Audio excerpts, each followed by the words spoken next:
Hello Netrunner fans and welcome to part 2 of my 2016 retrospective. In this video we're going to look at some major trends on the runner side of the game. I'll give you my picks for the top 10 runner cards of the year, and at the end of the video I'm going to give you my pick for the worst runner card of 2016. My first major trend for 2016 is the dominance of Wizard. As we talked about on the corp half of this video, there were lots of really strong assets printed in 2016 and lots of just generally trashable cards. And those 3 credits from Wizard were absolutely indispensable. Gonna basically give you 3 free credits every turn if there's important stuff to trash. And this year, there was definitely more to trash than we'd seen in any previous year. Unlike some other years where one ID was really dominant, there were many different styles of Wizard throughout the year. We saw some Siphon, DDoS heavy Wizards. We saw the Dumble Fork style, which was more about abusing Faust and Wildside and using the cutlery to trash ice. And while other Anarchs also were really strong this year, especially Valencia and Max, we really saw Wizard rise to the top as those 3 recurring credits were increasingly necessary in a metagame full of big assets that you needed to trash. My second major trend for 2016 is a host of new breaker suites. We saw a big new resurgence of stealth as they got not only new breakers but a lot of better support cards. We also saw a suite of Anarch breakers that install from the heap, and we'll be talking about those more in the list. There's also a nice suite of bird breakers on the criminal side, giving us some interesting kind of high-end options for icebreakers. And right at the end of the year, we saw the Baba Yaga sort of suite emerge as players try to figure out the perfect combination and make the most efficient AI possible. My last major trend is that one of the worst aspects of the Netrunner card pool, which is Link, finally matters and played a big role in this year. We saw a lot more popular tracing as NBN got really powerful IDs like controlling the message, got better tag tools like hard-hitting news, and as tags really permeated the metagame, you needed to have ways to fight against those traces. It lets you run over their ice, it lets you mitigate the controlling the message ID, and it lets you make sure that you weren't going to get buried in tags for the rest of the game. On top of that, we saw more extensive use of cards that benefit from having a bunch of Link because they trace you. So an example would be Security Nexus. If you have a bunch of Link, it's easy to use its trace to bypass ice. And lately with Citadel Sanctuary, we've seen people use Power Tap as another way to leverage your Link and benefit from traces. Now we're moving on to the list, and I'd like to start with an honorable mention, and that's the Gauntlet from Intervention. This card wasn't quite up to par to be on the list proper, but I do see a lot of interest in this card going forward, especially out of Shaper. Being able to have a multi-access effect built into your console that also gives you 2 MU, and critically both for 1 influence, is a huge improvement over some of the alternatives that we have for Shaper. If you want a multi-access effect on HQ, it's probably going to cost you several influence. Here's a way to do it for 1 influence. It's also still going to give you the 2 MU that a lot of Shaper decks need, and it's potentially going to access quite a few cards if you're breaking into a very, very strongly defended HQ. Now we're moving to the list proper with my number 10 pick, and that's Artist Colony from Kalagoda. Not only is this one of the coolest runner designs of the year, it's also been a pretty strong card in a lot of different Shaper builds. This has some obvious synergy with Fansight. That's going to give you some fodder for your Artist Colony, but also we've been seeing quite a few corp cards, especially like News Team, that are added to your score area as negative points. They count as agendas, so you can still forfeit them and go tutor for stuff. And having that available at any time, you can basically use it on the corpse turn during a run. That lets you get something like Clot. That lets you get other hate cards similar to that. It also lets you go find a critical breaker or a component of your rig you need. It's just kind of a fixer type card, and it's been really powerful to be able to tutor up something and immediately install it like this. And that's why I picked this card as my number 10 pick for the year. My number 9 runner card of 2016 is Sports Hopper from Salset Island. This is not only a pretty clever design, but it also really straddles some of the major trends that we saw throughout the year. It gives you Link, which is really powerful against all the trace stuff as we talked about, but it's also got this trash to draw cards effect that is really, really impactful against meat damage. Now, since the release of Boom, I think this card has been not quite as strong because that 7 damage is probably going to kill you, and you're not going to have your opportunity to draw those 3 cards like you would with a double Scorched kind of play. On top of that, this card is pretty strong if you have effects that benefit from trash things. So Geist is a pretty obvious example, Tech Trader along that same route, and nowadays Reaver also fits the bill here. So I think this card has some potential within your own deck strategy, as well as being a pretty nice counter to some of the meat damage tools or even some of the net damage tools. This is much more the type of hate card I like to see. It does something on its own, it's powerful and useful, and then it also happens to have utility against specific other cards.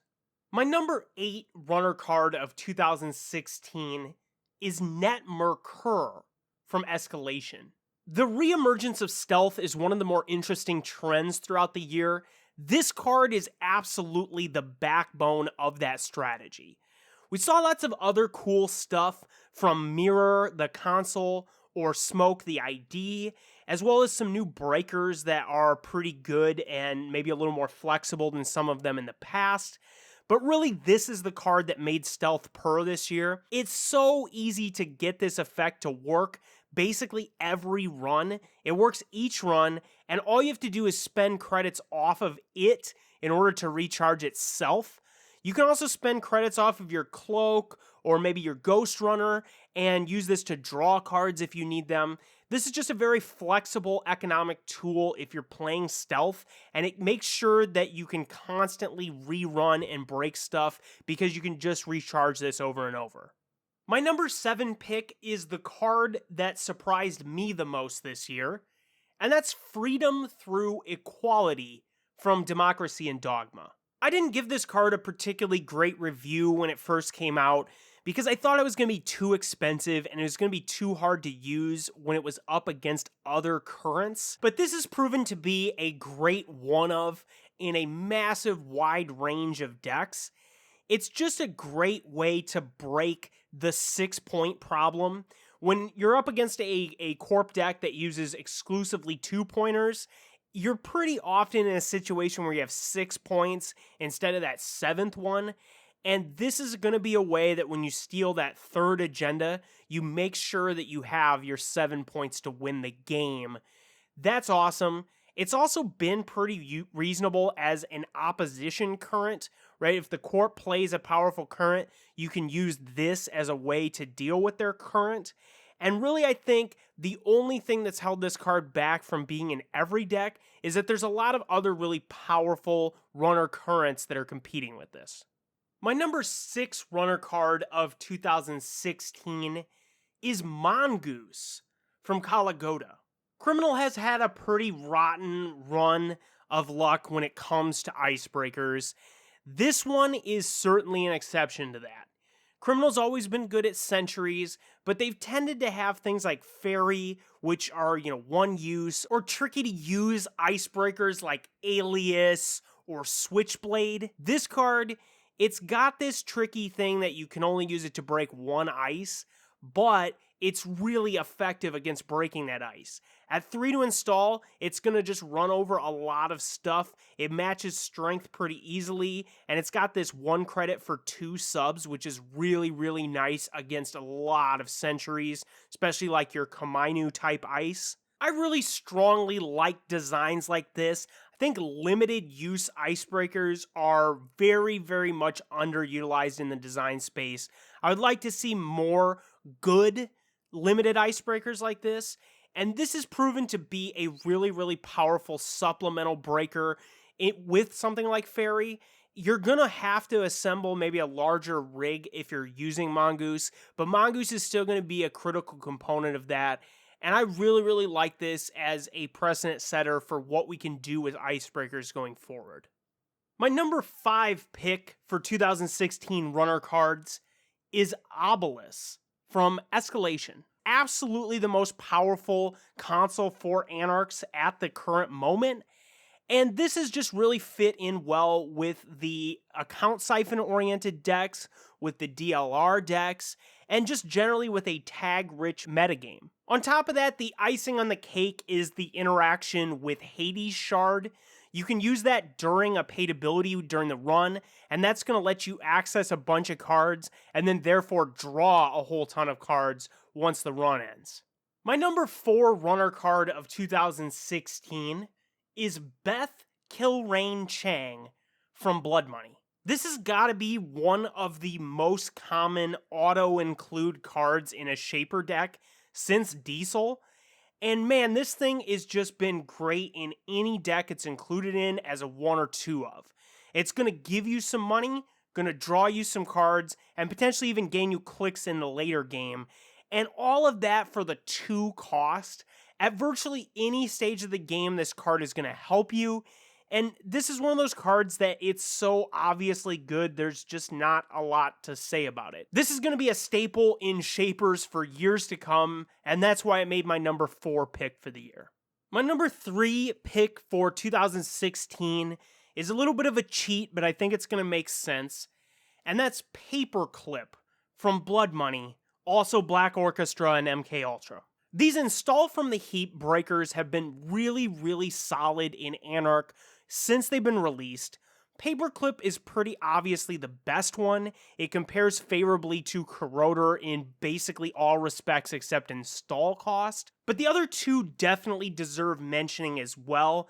Even though they're kind of slightly inefficient, the install from the heap thing is really awesome, and the fact that they don't suffer from the inflexibility that you see with the fixed strength breakers makes them a really good choice if you're trying to run a lean group of breakers, or if you've got an alternative breaker like Eater or Faust and you're just looking for a supplement. The real thing that makes these cards super good, though, is the fact that they interact well with cards in Anarch that trash cards from your stack.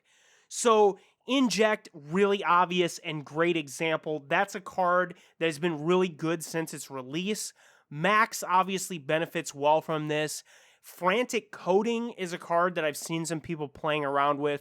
And if one of these gets trashed, you're going to just be able to reinstall it later, assuming they don't remove it from the game or something.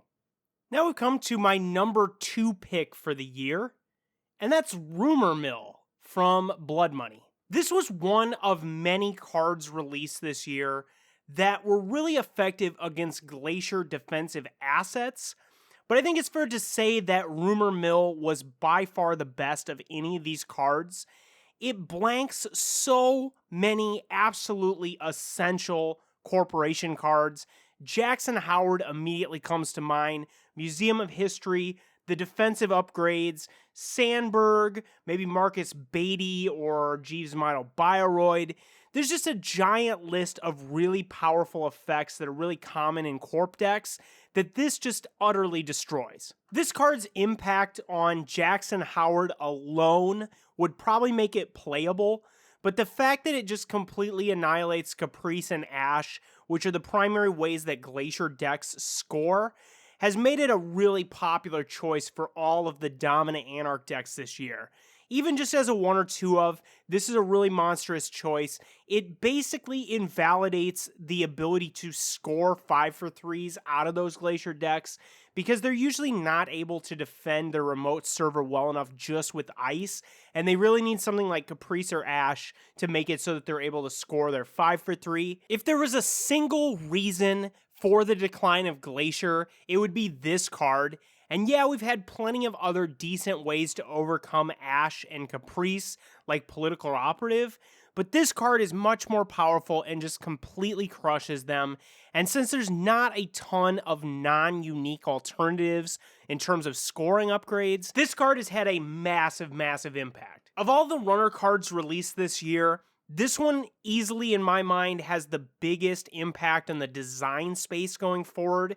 It's really hard to design unique assets or upgrades if you're worried about them just getting blanked with Rumor Mill. And given how popular Rumor Mill is, that's going to have a big effect on the playability of newly released cards. Now we've come to my number one runner card of 2016, and that is Temujin Contract from Blood Money. I'd like to quickly point out that Blood Money held the position of all of the top 4 slots on this list, so if you didn't pick up that pack, I'd recommend it. This card is one of the best economy tools in Netrunner, period. At 2 influence, it's pretty easy to play it out of faction, and this has had a massive impact on the way that we design the economy packages of runner decks. It was already pretty good to have a successful run-oriented economy. Back in the old days of Andy, we used a lot of Desperado data sucker kind of stuff. This is similar and works well with that stuff, but it's also way easier to set up. You can just play this down, name archives, and then run archives a bunch of times and make a bunch of money. But you can also put it on a server that you're intending to run over and over, like R&D or HQ. And when you add in that this does not replace the accessing, that means it can stack with all of the other successful run stuff. It also will let you use like medium to continue to access. Then you're going to get 4 credits, which will hopefully let you run R&D again. This card is absolutely bonkers. Easily one of the best economy tools, period. Again, 2 influence, that means that any deck can play it. And we've seen this card played in Criminal, Shaper, and Anarch to good success throughout the year. I anticipate this card to continue to be one of the primary engines for a lot of different runner decks, and that's why I had to pick it as my number 1 release for 2016. Before we go, I'd like to give you my pick for the worst runner card of 2016. And in my view, there was one that really stuck out when I sat down to do this. That was Street Magic from Kalagoda. The thing that upsets me the most about this card is that this ability is really cool and I think could be good if it wasn't the primary effect of the card. I don't see any situations where you'd want to include this just to get this ability, but if it was tacked onto a console or some other card that you could reasonably use, it would be a really neat effect to see played. I really like the design space that a card like this opens up, and so I think the card is noteworthy because it's really interesting and could potentially be powerful in the right context. This year was certainly a turbulent year for Netrunner. We saw a lot of big sweeping changes from the Most Wanted list to the AstroScript nerf to the Museum of History nerf, the rise of mass assets introducing a totally different sort of play style, the dominance of Wizard in response to that, breaking news as being a card that a lot of players were kind of grinding their gears about. There were a lot of player frustrations throughout this year, and a lot of the changes that I'm talking about were responses to that. With that said, I have a tremendous sense of optimism for 2017. The Flashpoint cycle has been tremendously successful in many ways. We've seen a sort of return to form. A lot of players have remarked that that cycle has felt a lot more like early Netrunner. And the percentage of playable cards in Flashpoint has been much, much higher than the previous cycles. So I think that it's clear that the designers are starting to understand what the right power level for certain effects are. They're willing to make bolder and more aggressive design decisions. And like I've said many times in my videos, I would much rather see that than kind of conservative, weak card design. If you've made it this far in the video, let me just say thank you for spending a bit of your 2016 with me. I really appreciate subscribing to my channel, giving me thumbs up, leaving me comments, all that kind of stuff. It really keeps me motivated making these videos. There's been a lot of really funny and engaging and positive comments from the community surrounding this channel. And you've given me a lot of really good ideas for stuff to do in the future, giving me a lot of feedback on what works and doesn't work, and I really appreciate that. Thanks for watching, and I'll see you soon for some more Netrunner stuff.